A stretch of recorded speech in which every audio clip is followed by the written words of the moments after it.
In contrast, my partner is supporting Trump, driven by concerns about the economy that resonate with him personally. The problem is, I fear that his choice could undermine my fundamental rights as a woman. How can I separate this from feeling personally targeted or attacked as a woman? Would a difference in voting preferences be a sufficient reason to end a relationship? My wife hated my dinner, so I killed her. AITA, this sub sucks. Every popular post is someone dealing with a clearly fake or so obviously, not an asshole, position. My husband cheated and I wasn't sure if I liked him anymore. AITA, I cooked mac and cheese for M. My wife gave my dinner such a scathing review, and in that moment, I took her criticism a little too seriously. Was I in the wrong? This sub has really lost its touch. Every trending post seems to feature someone struggling with a situation that's either fabricated or incredibly obvious in its lack of moral ambiguity. Should I stay with my partner after they cheated and I still have lingering doubts about my feelings for them? Am I the asshole? My significant other asked me to cook their favorite meal, but now they want to pursue a romantic connection with someone I consider a close friend. AITA, my partner has a habit of letting our pets escape at night, and when I asked them to stop, they claimed it wasn't a big deal. Did I overreact by calling them out on their behavior? Where are the genuine examples of people being selfish or cruel? This account has clearly fallen short of its original purpose. My Jewish roommate is telling me I'm not allowed to use the oven for my food in the apartment we both pay for. He then calls me unreasonable for being upset and feeling disrespected because of it. My Jewish roommate is telling me I'm not allowed to use the oven for my food and tea. A conflict over kitchen space. I'm sharing a living space with a roommate, and it seems we have a disagreement about the use of our apartment's appliances. He recently informed me that I'm not allowed to use the oven for my own cooking, claiming that it's his decision to make as a co-tenant. He then proceeded to call me unreasonable for feeling disrespected and upset by his announcement. However, our apartment came with the oven, and it's not a personal or exclusive item belonging to him. The rent we pay for the apartment covers the use of its common spaces and appliances. I feel it's unfair that he's dictating the use of our shared appliances, particularly the oven, which I also pay for. Was I unreasonable for expecting to be able to use the oven as part of our living arrangement? Edit: I should note that I have not brought any strong-smelling or messy food into the apartment, as my roommate claimed. I believe our apartment's layout and ventilation system are sufficient to handle the occasional cooking of a meal. Update: I've been trying to communicate with my roommate about this issue, but we haven't reached a resolution yet. I'm hoping to find a compromise that works for both of us. TLDR: Uber drivers can't file class action lawsuits, so 12,500 drivers filed individually for third-party arbitration. Uber: you may not sue us in a court of law, you must take all complaints to third-party arbitration. 12,500 drivers, hold my beer. A class action lawsuit would mean ride-sharing drivers face arbitration hurdles when filing grievances. Uber mandates that all disputes be resolved through third-party arbitration rather than a court of law. 12,500 drivers circumvented this requirement by initiating individual arbitration proceedings. A class action lawsuit would allow Uber to address a single representative plaintiff.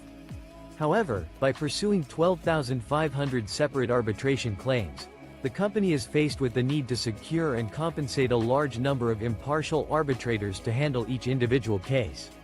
Edit: this is a classic example of a strategic move by the drivers to overwhelm Uber's arbitration system. By filing a massive number of individual arbitration claims, the drivers put the burden on Uber to handle and compensate multiple arbitrators. Update: Uber has not commented on the matter, but it is clear that the drivers have effectively subverted the arbitration requirement intended to limit their ability to pursue claims in a court of law.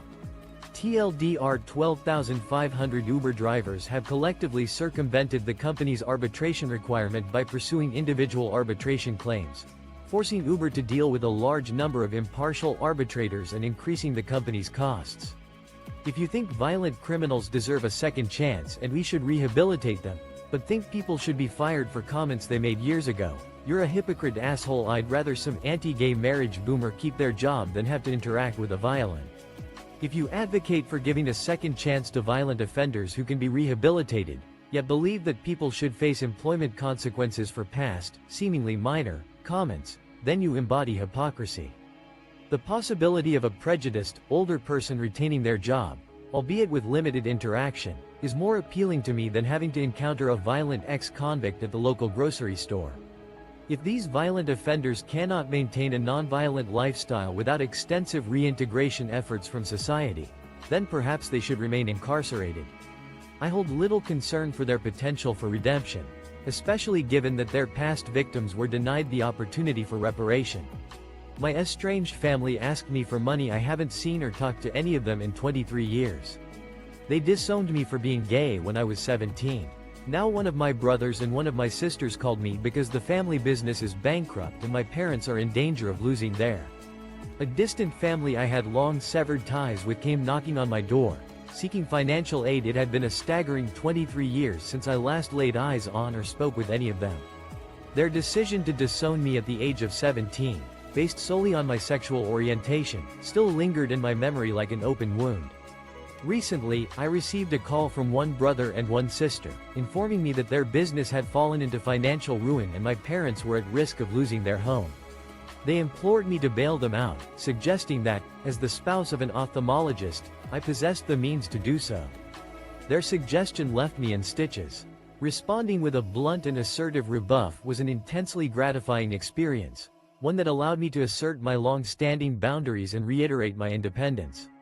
It's been over a week since I posted, but we have been looking for our own place together since the lease on the current place runs out soon. I went to my GP and got a mental health plan. Navigating a changing dynamic. It's been nearly 2 weeks since I initially shared my concerns about my parents' unconventional relationship and our living arrangements. We've been actively searching for a new place to call home, as our current lease is set to expire soon.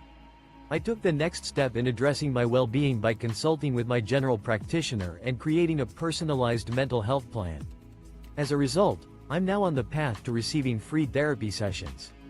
This newfound support has allowed me to make significant progress in a relatively short period, especially considering my decision to distance myself from my parents. I'm cautiously optimistic about the future and the possibilities that lie ahead for me and my partner. I can only book over the phone? Okay, super short one. A few years ago, I went to the doctor's to make an appointment. I had to go to the pharmacy next to it, so thought I'd pop in instead of calling. Receptionist tells me they can't take walk-ins. I didn't want an appointment th. A bit of irony at the doctor's office recently. I paid a visit to the local doctor's office, primarily to visit the adjacent pharmacy. However, I thought it would be more convenient to check in at the doctor's office before heading over to the pharmacy. The receptionist politely informed me that they don't accommodate walk-in patients and only accept bookings made over the phone. Taking this as an opportunity